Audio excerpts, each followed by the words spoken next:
of women just don't really understand how to even go about it. And what I love about what you just shared, your plan that you expand and talk on in your new book, Rich AF, is those steps, like those actionable items that you can take. You explaining those to me, it sounds like you need to have a lot of capital to even get to that first or second step. But tell me, like, if I really look into this emergency fund, like, how does it look like? Could it be $3,000? Can it be $4,000? So your starting point can be literally whatever you need it to be. It's really based on your expenses. So you can have a bare bones 3 months and a very luxurious 9 months, whatever you feel comfortable with. And that's like a range, right? So bare bones 3 months is like, what money do I need for rent? What do I need for groceries? What do I need for transportation? And that's it. Then you can have a 9-month emergency fund that's like, I cover my rent, I cover my groceries, I cover my transpo, but I also cover things like my Netflix subscription, my kids' dance lessons. These are all things that you can plan for in advance, because what an emergency fund really does is it buys you time. So the reason we have these is if we get laid off, if we get hurt, if something happens so that we cannot earn money for that amount of time, that money bridges the gap. So you don't have to take on additional debt. And that's really helpful, especially in this environment where people do get laid off. People who are incredibly smart, incredibly talented, and do not get fired for a reason, they can just get laid off. This emergency fund buys you enough time to job hunt and find a new place to get paid, to once again start building back up that emergency fund. I will say this is something that you need to recalibrate every few years, if not more, because my emergency fund when I was a single gal living with my roommate and my expenses were low, my rent, I think my first apartment, my rent, the reason why we agreed to live in a studio together, my rent was only $1,600.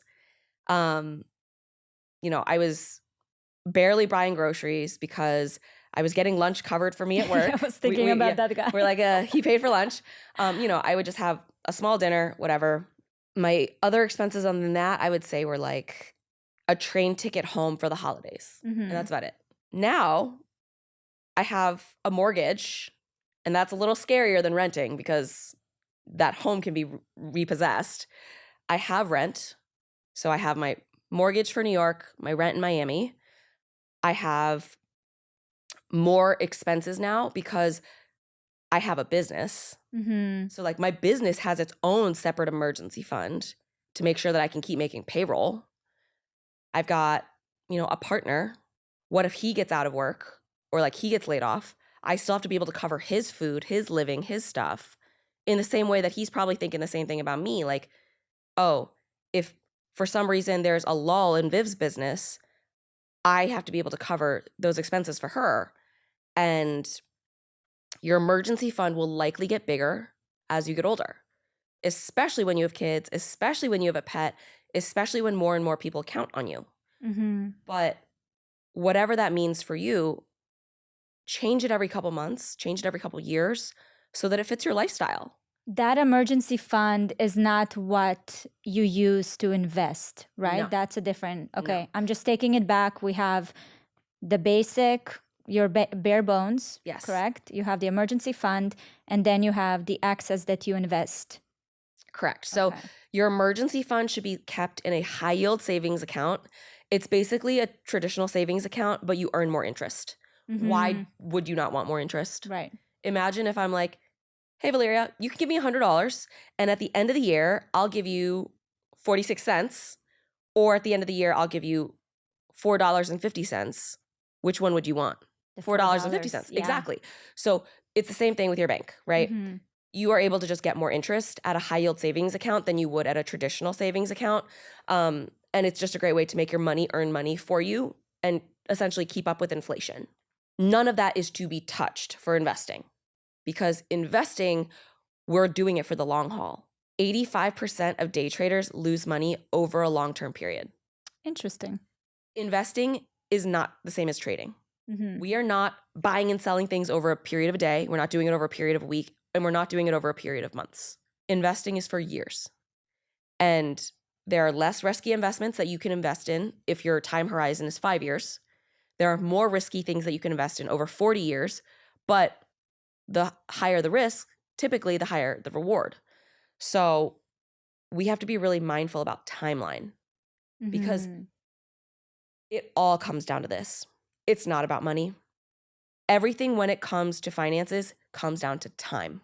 Okay, expand on that. I love that. That's you see, that's a mindset shift. Yeah. That's what I'm looking for because I Yeah. feel like we're all stuck on the surface. Yeah. But there's more. Yeah. So take me deeper. The biggest myth is that you have to have a lot of money to be an investor.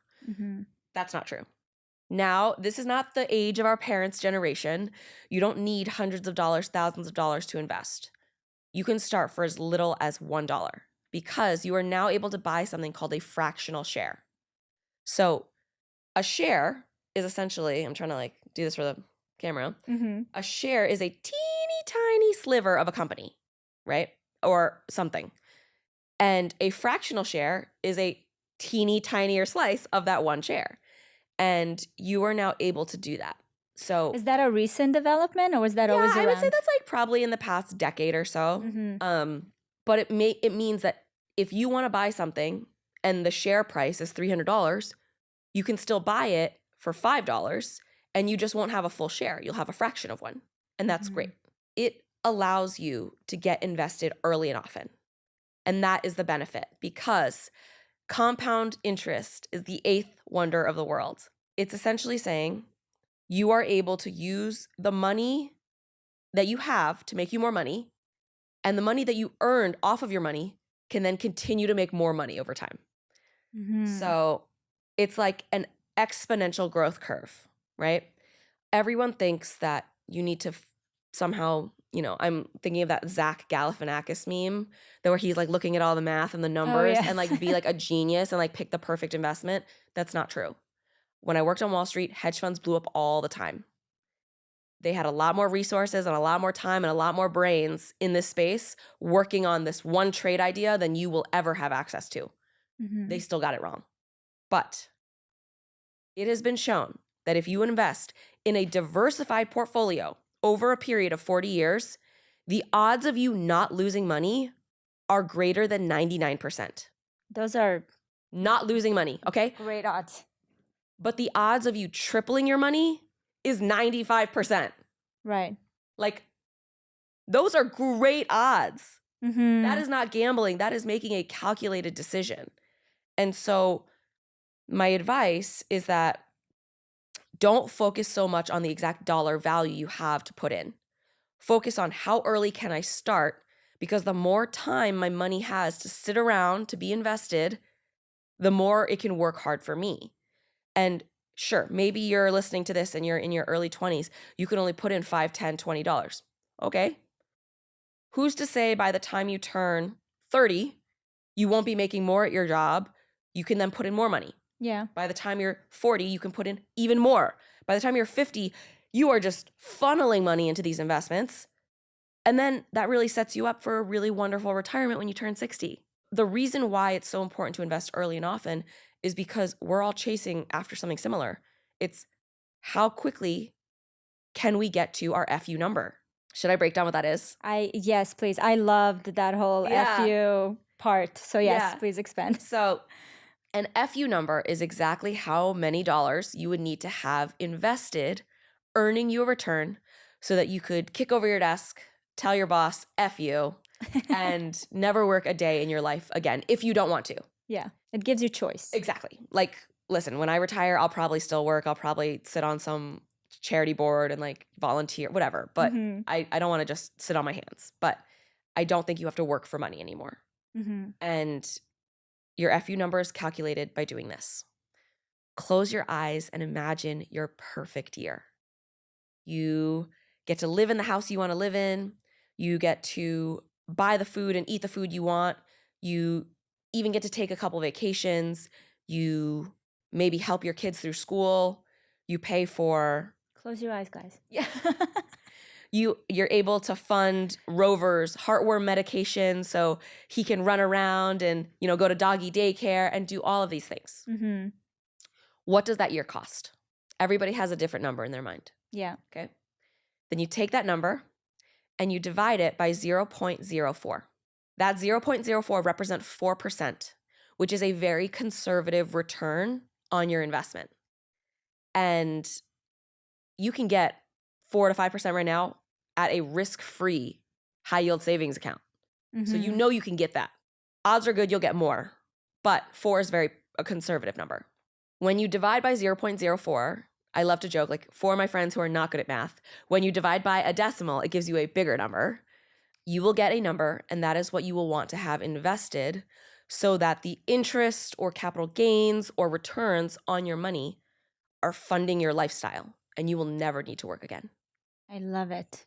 There's a formula, you guys. A literal There's a formula. formula. It's like, I love the idea of manifestation. Yeah.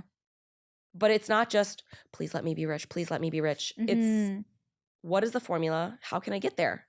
Because you can make every single one of your dreams come true. Yeah. But you have to have a plan to get there. Which I think is interesting. I'm talking about, I found you on social media, obviously.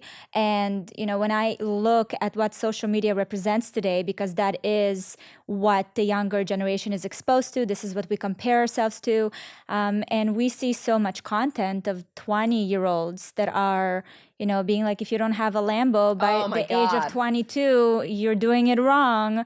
And what I love about your work is that you are obviously very focused on financial freedom and literacy, but longevity. Yeah.